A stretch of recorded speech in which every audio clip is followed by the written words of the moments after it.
Assalamu alaikum wa rahmatullahi wa barakatuhu. Ramadan Mubarak to all of you. Welcome to Khanversations. This is the second episode in the series of conversations about the Quran 2022. Today we are talking to a very distinguished professor, Professor Juliane Hammer, who teaches at the University of North Carolina. She teaches in the Department of Religious Studies and she's an associate professor. She's an author of many books: Peaceful Families, American Muslim Efforts Against Domestic Violence. Today's discussion will be primarily around that book and how that book understands Islamic tradition and also how it interprets the Quran. She has also contributed edited volumes like Muslim Women and Gender Justice, American Muslim Women, and the Cambridge Companion to American Islam. She has also contributed many academic articles. I will link her bio and CV in the video description. You can look at her work. It's marvelous, fantastic, meaningful, transformative, and I think at least American Muslims should definitely benefit, especially American Muslim communities should definitely benefit from her research and her activist scholarship. I also want to thank Iqra International, which is a Quran Research Institute based in Washington, D.C., which is seeking to advance a contemporary understanding of Islam based on the work of Dr. Safi Kaskas. I also want to thank ICCL, the Islamic Community Center of Lancaster, Pennsylvania, for consistently supporting conversations about the Quran. They have supported us from the first season in 2020, and this is the third season of conversations about the Quran, which is supported by ICCL, the Islamic Community Center of Lancaster, and my heartfelt gratitude to ICCL. Thank you very much. And so before we delve into this topic of domestic violence and how American Muslim communities can fight that right here at home, I would like you to subscribe to the channel Khanversations if you have not already done so. Make sure you ring the bell icon so you get notifications about new episodes. I also want to share with you that very soon a podcast version of this will also be available, probably within a few weeks. So welcome to Khanversations, and now without further ado, let's turn to Professor Juliane Hammer. Assalamu alaikum, Juliane, and welcome to Khanversations about the Quran. It's been a while since we met, but I have been following your scholarship. As always, fantastic. I'm extremely impressed with the dedication with which you pursue your research and scholarship. So welcome to Khanversations. Walaikum salam, and thank you so much for having me. Today I want to start talking about your book, Peaceful Families, and then from there talk about how you address the Quran and how you interpret tradition and Quranic sources, both in your activism and in your scholarship. I was very impressed by the argument that you made in the beginning of the book that you don't actually make any distinction between your academic work and your social justice activism. Both are one and the same. I also feel that academia, which pretends to be objective and detached, is without a soul. And so it is this normative pursuits that motivates us to do research and disseminate our work is so important. So can you briefly tell our readers and audience a little bit about your book, Peaceful Families, and what motivated you to do that? For sure. Thank you. And thank you for the opportunity to talk about the book. So Peaceful Families, American Muslim Efforts Against Domestic Violence was published in August 2019. So we're going on 2.5 years. And the pandemic really intervened in sort of the process of me talking about it. So I'm really grateful for this opportunity. So I am an Islamic studies scholar. The focus of my scholarship in the past almost 20 years has been on questions of gender and increasingly also sexuality, with a focus on US Muslim communities. And Peaceful Families, which was a very difficult book to write and took a very long time to write, so almost 10 years from when I started researching it to when it was actually published. came out of work that I had already done on feminist Quran interpretation and questions of gender related to the Quran and to Muslim women's activism. But it was put at the forefront of my mind. The issue of domestic violence was in one way by the really gruesome murder of Asya Zubair in February 2009. And it wasn't just put into my mind as an important issue at that point. It was also a moment in which Muslim communities in the US started more openly talking about the issue of domestic violence. And it became clear relatively quickly that they are, in fact, organizations that address this issue, Muslim organizations. And so my project as a scholar was to study these efforts against domestic violence. I did a significant amount of ethnographic research. The focus is on these efforts and on the people who engage in these efforts against domestic violence. I'm not a social work scholar. I'm not a criminal justice scholar. There are people who study the issue of domestic violence in Muslim communities. And so the book ended up being a combination of ethnographic research and textual work. So I look at a really large body of textual materials that Muslims have produced about domestic violence and what that has to do with Islam in a way that is complicated and that I will try and explain a little bit more. So the book demonstrates that there are three different kinds of efforts that sometimes overlap in the organizations and individuals that do that work. One is to raise awareness of domestic violence in Muslim communities. There is never enough awareness. The silence is deafening, as it is right now. The second one is organizations mostly that provide services to victims and survivors, and very few that also work with perpetrators. And the third one is to offer what I think of as mainstream education. So offering education about Muslim communities and the needs of Muslim survivors to law enforcement, the legal system, and to mainstream anti-domestic violence organizations. So it focuses on the question of what the role of Islam is in these efforts. There are lots of efforts against domestic violence that are not framed in religious terms or in relation to religious communities, but I was specifically interested as an Islamic studies scholar in how advocates and service providers connect to being Muslim and to Islam as they do this work. You know, I too for a long time thought that domestic violence was not such a big problem in the community until I was actually called by some lawyers and as an expert witness in a court case, and I was quite horrified by that one particular case. And it actually motivated me not to do any more expert witness stuff because I don't have I can't handle those cases. They are very, very depressing. But I know that, because of this whole argument that, there is so much Islamophobia out there, there's so much demonization of Islam and Muslim communities. When we talk critically of certain activities inside the community, then it appears as if we are promoting or supporting these allegations against Islam and Muslims. So there is this tendency to sweep all the mess and hide the dirty linen, so to speak, right? So I think partly some of the community leaders have tried to keep it invisible. So can you tell us how serious the problem is? Like, how serious is it compared to, say, the broader community? How serious is domestic violence in the Muslim communities, at least in the US? Mm-hmm. So that's on a statistical sort of quantitative level, a difficult question to answer because we don't have larger studies. The studies that we do have, that the oldest one is from 1999 and was done by Sharif al-Khatib.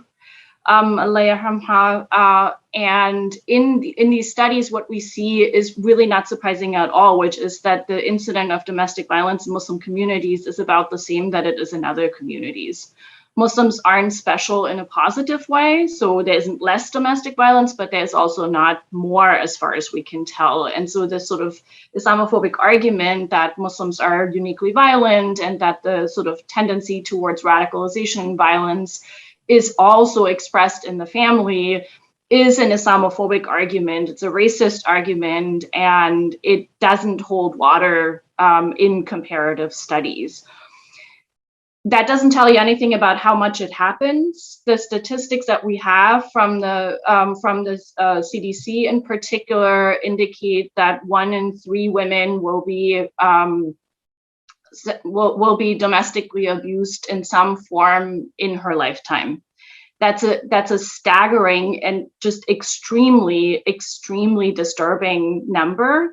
But I also talk in the book about how problematic I find it to rely on these statistics to make this argument, because if it was 1 in 10, would we then not have to care about it, right? Like how many victims do we have to have in order for it to be a serious problem?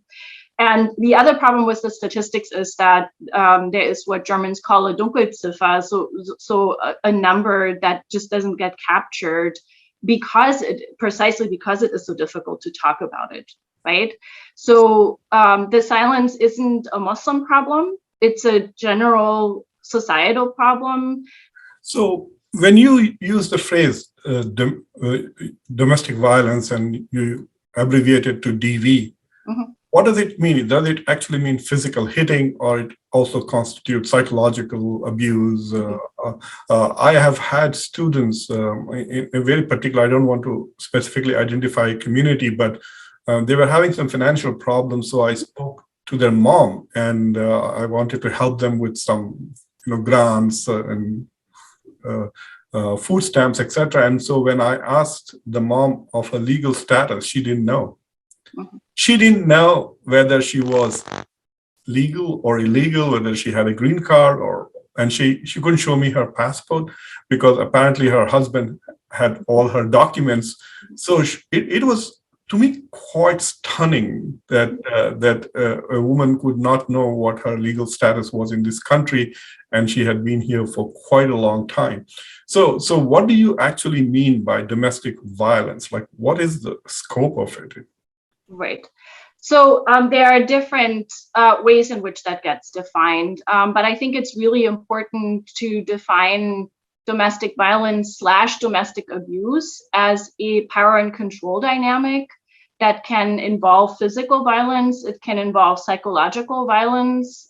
So verbal abuse is a very common form of domestic abuse.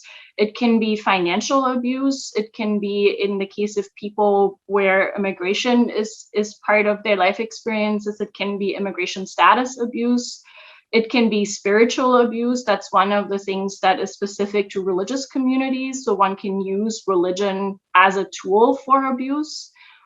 So so those are just some. There's sexual abuse that's considered part of domestic violence. So it's really important to recognize that these dynamics of power and control dynamic, where one partner does things to the other or threatens to do things in order to have control over them, is a dynamic that you can sort of recognize and that can take different forms, right? So threatening to harm children, for example, is a particular form of psychological abuse, even if that never in practice happens. In your book, when you talk about solutions, you are looking at basically the efforts by secular efforts from the community, people who are just trying to deal with domestic violence, trying to provide shelters, trying to provide. I try to support a lot of them. I know there are shelters in Baltimore, there are shelters in Atlanta and Washington, D.C. The late Sharifa Al-Khatib was one of she was working, probably the first person to start working in terms of providing solutions to domestic violence. But you also talk about the so-called Islamic response to it. And in the Islamic response, I see two different approaches to dealing with at least the cultural and theological side of it, which is that coming from the traditional Islamic establishment, religious men with authority like imams and ulama and fuqaha. And then you have women who are the new bunch of scholars in the United States, at least, the feminists, the Islamic feminists who are seeking gender justice. So could you just give us a quick lay of the land about these two and how different their approaches are? Mhm. So it's even more complicated than that. I wish it was sort of the lay of the land was there are these two camps and they're both trying to do something. So the first thing I will say is that I found, and I was surprised by this myself, that these efforts that I described don't start with scholars. They start with advocates. They start with activists. They start with community members. Many of them are women. The vast majority of the people who do this work are women, especially grassroots work. Quite a few of them are survivors of domestic violence themselves. Some talk about it and some don't talk about it. And so this ethic of non-abuse that I described, this inclination towards addressing domestic violence because it's considered wrong in Islam, I'll explain that in a second, starts with activists. It doesn't start with scholars. There are scholars that have written about this issue.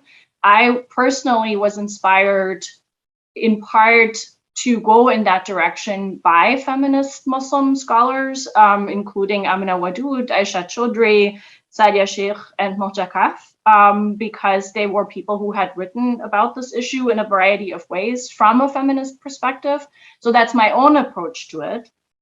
But I also learned in the course of the research that domestic violence is not an exclusively feminist issue, and that it is attached to the feminist movement in the United States, especially in terms of legislation. So the Violence Against Women Act comes out of feminist activism. And so that has actually made the conversation about domestic violence in Muslim communities significantly more complicated because, as you very well know, Muslims tend to have rather skeptical sort of approaches to feminism, even if it's part of Islam, by sort of perceived by some. And so it starts with activists, many of whom engage with the Quran directly without going via the route of looking for scholars. And so in interesting ways, what I find in the book is that these activists and advocates do read the landscape and recognize that male scholars, especially imams, are a source of authoritative perspective that they need in order to raise awareness. And so in many cases, they approach imams and religious scholars almost exclusively male. There are a couple of examples of women involved in this work. Zainab Elwani is one very important one. But that is the sort of the sequence in which this happens most of the time. And, like, not to be too critical, but these male scholars and these imams really like taking credit for standing up in the community for these efforts against domestic violence, but they didn't start them. That's really the reality of it. So I do understand that the need to immediately protect victims of domestic violence is what triggered this movement, right? I remember the effort to establish a home for women suffering from domestic violence in Northern Virginia, and the fact that a small apartment was overflowing with victims. I know all those stories, but when did these activists and why did these activists feel the need to go and recruit the imams? Is it just for fundraising, or they needed their authority to combat this? I would say that they are reading the landscape of the communities correctly. And as you said, their primary concern is what's most efficient, right? Like what's going to address the problem. This is less so their vision for Muslim communities is that there shouldn't be domestic violence. But their vision is not that Muslim communities need to be reformed in a particular way, in a particular direction, or that Islam somehow needs to be reformed in order to achieve that.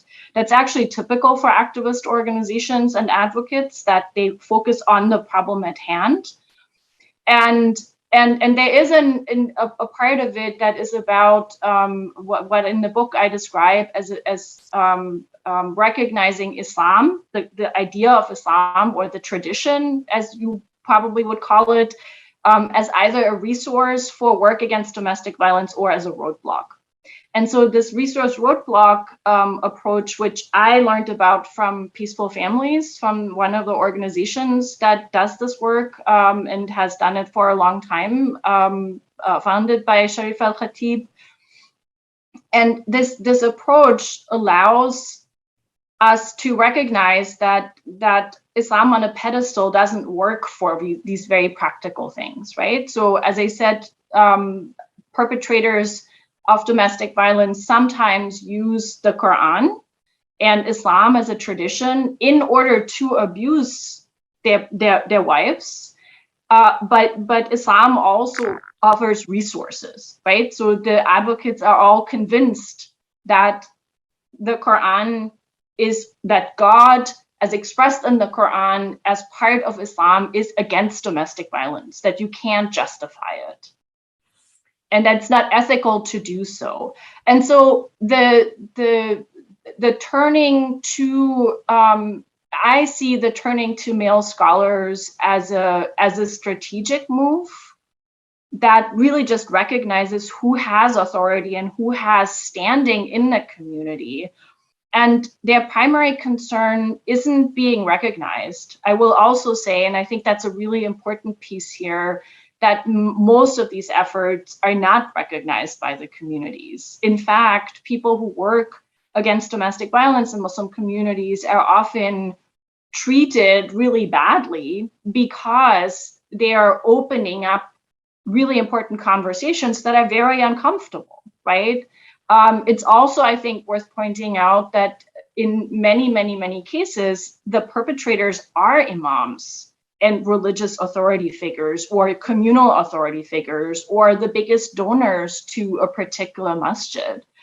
And so this is an uncomfortable conversation. No one wants to hear this. And so doing this work and insisting that it needs to be done because victims need services and victims need protection and prevention work is the way to end domestic violence is incredibly difficult. And I wrote this book really like 80% of it is because I wanted people to know, because I wanted someone to see what's happening and that it's not just like when someone gets brutally murdered and it's in the news that we as a community talk about these issues. And some of the descriptions that you have given of abuse, some of the stories that you have shared are really heartbreaking.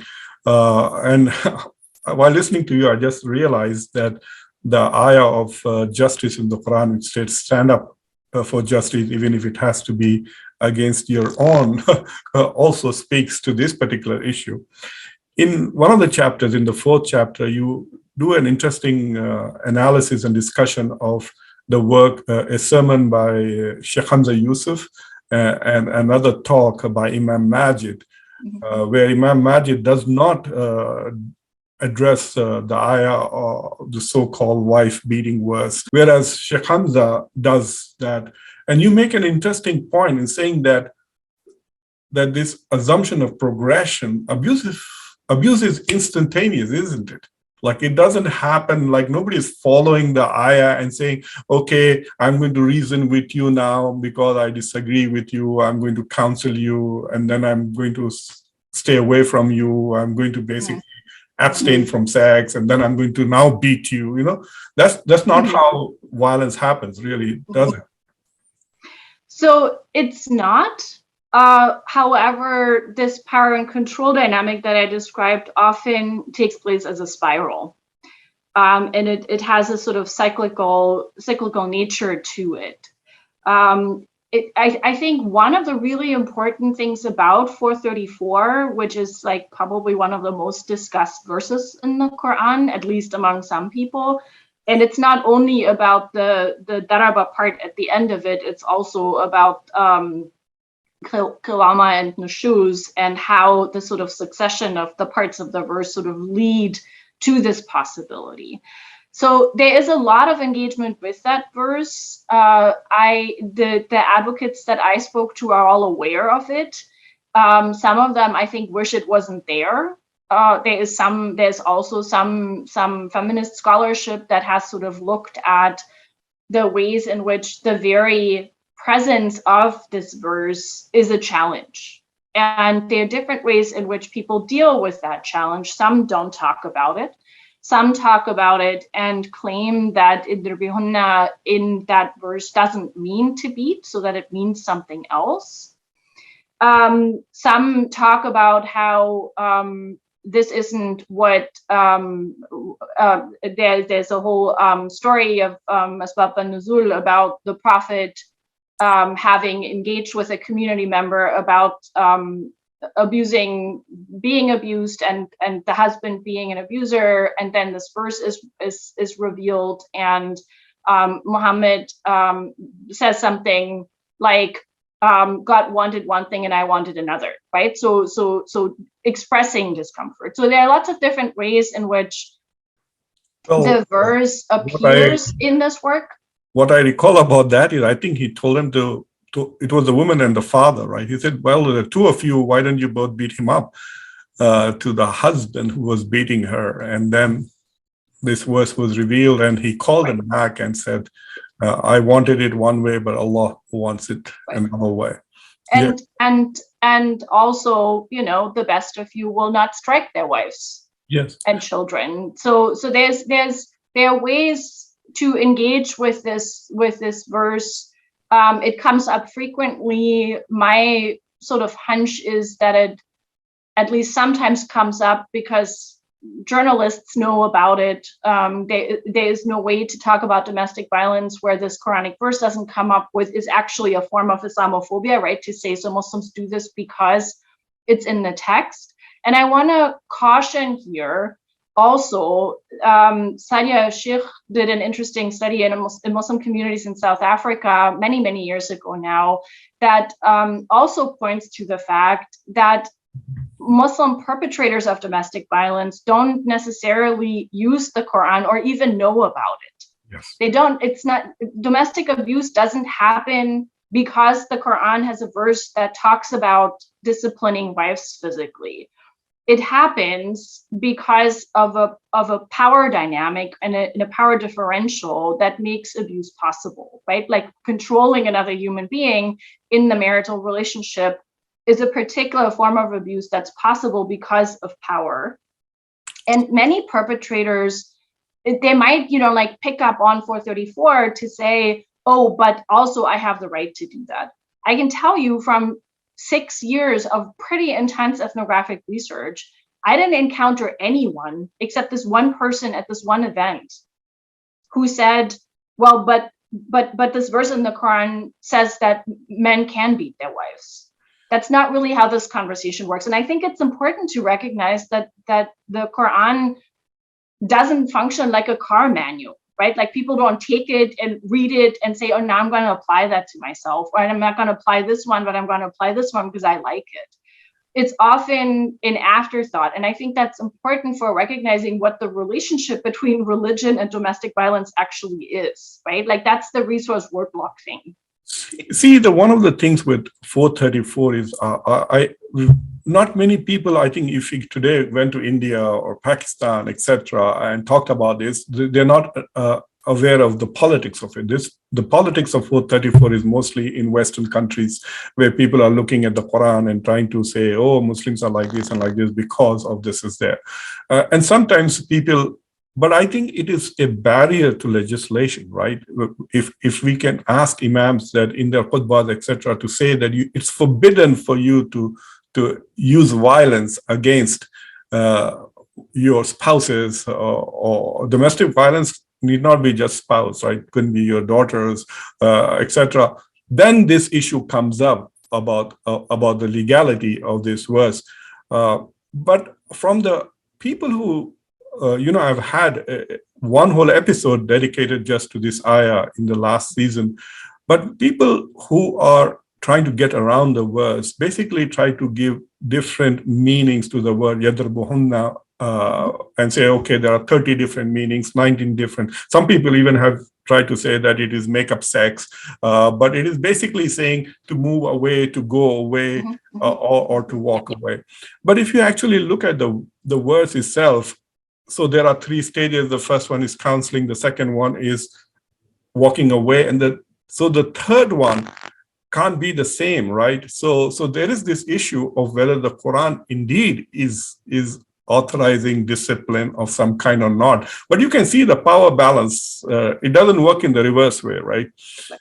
Like, what will you do if you have a husband who is abusive? So what can the women do? Can they counsel him? Can they then file a complaint with the police? Like, what are women supposed to do? So there is an element of one-sidedness in that verse. So do you feel that one of the reasons why we are not able to address domestic violence is because it entails a new reading of the Quran? That sounds like a trick question to me, but I will say I honestly don't think the Quran is the problem. Yeah. I really think that there are many different approaches to 434. There are many different approaches to the Quran. It clearly requires interpretation. We have a really wide spectrum of interpretations. I will say as a side note that this wide spectrum of possible interpretations of 434 does not help in work against domestic violence, because it only works if an advocate can say the Quran says certain things and has authority, right? So one of the things that advocates do that I describe in the book is to counter in some ways this verse in the Quran with 30:21, right? So the one that comes up in every nikah. Yeah. To say this is the model for an Islamically grounded marital relationship.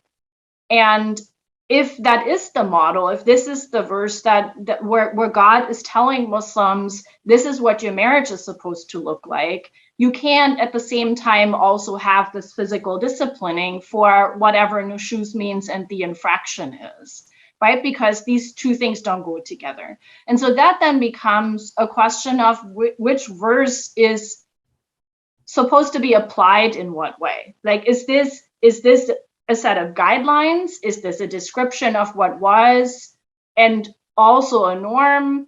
And the same can be done for 434, right? To say, is what I mean, it is an imperative, but is it an ontological imperative? Is it an actual manual for what you're supposed to do, right? And then the next verse after 434 talks about mediation and divorce.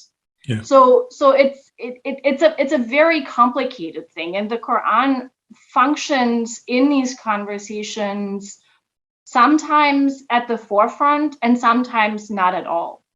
I will also say, because it was very interesting to me that in the US context, at least, this conversation about domestic violence is hardly ever an Islamic legal conversation. There is very little reference to what Islamic law, so to speak, or what the various Islamic schools of jurisprudence have had to say about violence in the marriage, about compensation, those kinds of things. It simply doesn't come up, which I was actually kind of surprised by, but it's an interesting research result, right? That's not how the issue is framed. It's definitely a Quran and Sunnah conversation, and it's also, and I think that's a very important move.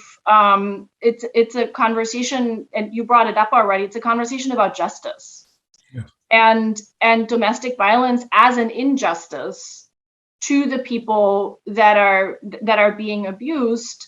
And so a wider frame that sort of gets away from this one verse does this, to say, if the heart of the Quran is for Muslims to be called to work for justice, they might never get there, but to work for justice, then working against domestic violence is part of this imperative. You know, in South Asian communities, I have often heard the use of the phrase called majazi khuda. They try to say that the husband is like a metaphorical god, literally. Majazi That khuda. seems like shirk to me. Yeah, it does. That was my instant reaction, even when as a middle schooler when I heard it the first time. But if you look at this verse, which is so beautiful, it says "Waja'ala bainakum mawaddatan wa rahmat." So it says basically that God has created love and mercy between the couples.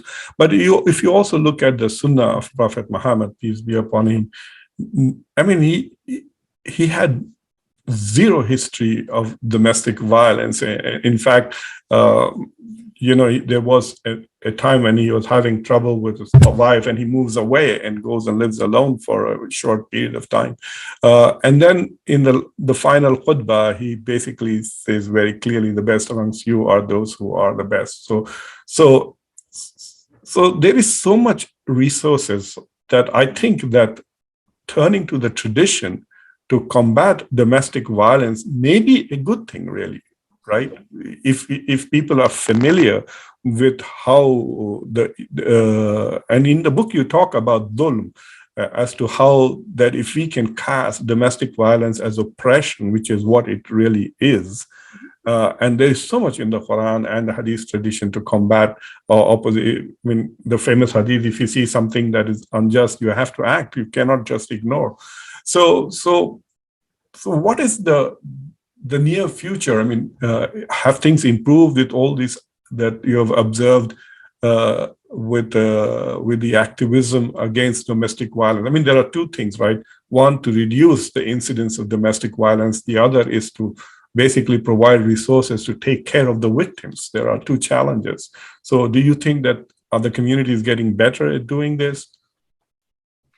That's not going to be an optimistic outlook. So I'll start by saying that the pandemic we don't have numbers yet because no one's been able to do that research, but we know that any kind of societal crisis situation increases the rate of domestic violence. That's true across society. Again, this is not a specifically Muslim problem, but you can imagine being on lockdown, being in quarantine, being stuck with an abuser. Services did shut down for extended periods of time. Organizations didn't have physical spaces where someone could go. I mean, like, imagine you're trying to get out of a DV situation and the shelter is in quarantine. You can't go there. So where do you go? And so on that level, and I think we're going to see the really dramatic fallout from that once, like, things settle a little bit, and it's going to be devastating.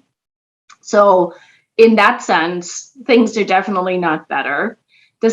And so one of the things that I think is really important, and it's regardless of whether it's getting better or not, even if it's getting worse, right? Like, that just means we have to stand up for justice more and have to do more about it, is to support those organizations. One of their biggest problems related to the silence in the communities is funding. If Muslims don't want to talk about domestic violence, imagine how much less they want to give money to domestic violence organizations. Ramadan is the perfect time. If you see an appeal, everyone is fundraising in Ramadan. If you see an appeal for an organization that works on issues of domestic violence and abuse, give them some of your money. They deserve it. They get far, far less than the big organizations that do our sort of publicity work for us. I have seen it time and again, right? So like an anti-DV organization asking for $5,000 and CARE raises like $500,000 in with one banquet. And it's like, you can't do the work without money. It's capitalism, right? Like, you need funding, and actually shelters in particular, or any kind of housing and those types of services, not only do they cost a lot of money by themselves to maintain, but it's also really dangerous when there suddenly is no more money. Like, imagine a shelter that can't pay its electricity bill. Where are people supposed to go? So, put your money where your justice inclinations are. And the biggest thing is keep talking about it. That's how that I think linking work against domestic violence to the question of whether it's successful is a really dangerous way to measure it, right? So success or failure is part of how we measure things in capitalism. And even if it's not successful, even if the numbers never go down, it's still imperative, I think, upon us to do something about it, because there are, in the interim, particular victims, particular survivors that will benefit from that, and that will be a little bit safer, and that might not be killed as they would be if they're stuck in that situation. So I have, over the time that I've been doing this, I've become really demoralized at times because it is so pervasive, and because it's so depressing, and because there's so much of it, and it feels so overwhelming. But I also feel like I can say I have tried, like, so at the end of my time, I'm going to be able to say I did what I could do. And I think that's actually what the sort of ethics of justice in the Quran are asking us to do. They're not asking us to do things that we can then check off and say, and we fixed that one. I mean, clearly you've been doing a lot of work around this, especially in the role of women and gender. You have articles about in various books, and you have another book that you are working on currently. So wear your feminist scholar's hat and tell me you're also a practicing and believing Muslim, besides being a scholar. So, like, what is your relationship with the Quran? Like, what is your approach? Do you see this as a challenge, or do you see this as your strength in combating gender injustice? Are there new ways in which you have sought to engage with the Quran so that you can empower your work and also try to change the perception of the gender inequality in the community? So this is a complicated question for me, because I don't see myself as an Islamic scholar. So I'm Muslim, and I'm very committed to that, and my ethical approach to the world and to scholarship and to activism is clearly informed by an Islamic ethic, but I don't do normative religious work. I don't offer interpretations of the Quran. So my work is sort of like an analytical lens on people who do work with the Quran in that capacity. So I've done work on feminist Quran interpretation, on women-led prayer.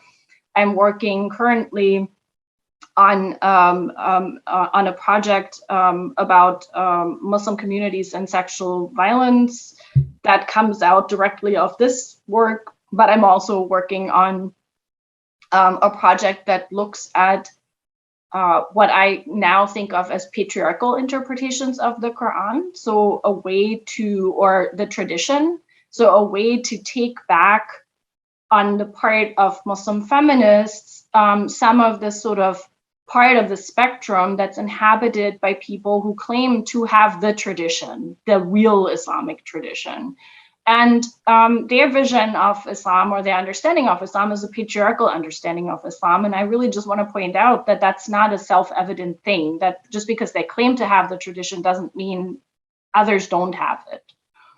So there are these various ways in which I engage with people who engage with the Quran, but I also have a personal relationship with the Quran, and it's been an interesting relationship. I was really inspired. I saw Dr. Amina Wadood recently talk in a conversation about her sort of trajectory. And she kept saying that what has stayed with her in all the years, with all the things that she's been doing, is her love of the Quran, is a loving relationship with the text. And I'm a convert too, and so you were there? Do you remember? You were there. 24, almost 24 years ago. Yeah, I know. And I think of my relationship with the Quran as a journey. As every time I interact with it, there is something new and something else that I didn't see before. And I experience the Quran as a mercy, as something that helps me relate to God through words. And I love words, both in Arabic and in English and in my native German. So I have a relationship with the Quran, but I don't use that to tell other people what I think they should see in the Quran. That's really just not my project. That's not my work.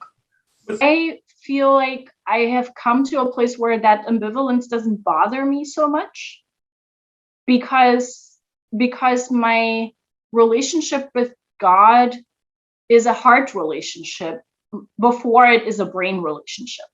I don't know if that makes sense, but it's sort of this, there's a kind of certainty that I have that's not about these interpretations. I would interpret that as saying, I'm first a Sufi, then a Fakhi. That's how it sounds, right? Okay. Oh, by the way, I don't know whether you know, but Sheikh Hanuti passed away. And I did not. Yeah, and so I'm the only living witness, shahid to your shahada at the moment. So, Juliana, thank you very much for talking to me so candidly and bringing up this issue. This is a very important issue, and I apologize that it took me so long to even get to this point. We should have talked about this the moment your book came out, or even before the book came out. But as it is apparent, there are two main issues. One is dealing with the culture of domestic violence. It has nothing to do with 434. It has nothing to do with the religious tradition, but there is definitely a culture of domestic violence which we need to address. We can use religion and the Quran as a source to combat this oppression and this zulm. And the second thing is the more immediate and practical issue of addressing and protecting and trying to rebuild the lives of the victims who have been abused and marginalized. And so I want to also address the community and say that in this month, if you see this conversation, then make an extra effort to contribute more to charities and to organizations which are trying to address domestic violence. If you found this conversation beneficial, do subscribe to Khanversations, share this video with your friends and colleagues and students. And in the video description, I have provided a link to all the books that Professor Juliane Hammer has written. Do take a look at it, and also definitely try to get a copy of Peaceful Families. It's a very beautifully written book. Yes, it's heavy reading. You will get constantly emotional about it, but that's not a bad thing. So once again, Juliana, thank you very much for talking to me, and wishing you and your family a happy Ramadan and an early Eid Mubarak. Thank you so much, Muqtadir. I can't tell you how much it means to me. We've known each other for a very long time, and as I said, one of the really big challenges is that no one wants to talk about domestic violence. And so every opportunity to raise it up as an issue and to raise awareness of it is a great blessing for me. And it makes it worthwhile, even though it is very, very difficult. And I also want to say, it's much more difficult for victims than it is for us talking about it, right? So the magnitude of it is sort of in a different dimension for the many people that experience that. And so also, if you are someone who is watching this, who is in that situation, there are resources. There's some resources in the book, but there are resources that are available. Go to the Peaceful Families Project website, where you can find at least a place to start. Definitely. I will also post a link to the Peaceful Families website so people can. And about talking, this will be the first conversation, which will also be available as podcast on Apple and other places where you get podcasts. So thank you very much. Assalamu alaikum. Thank you. Alaikum salam.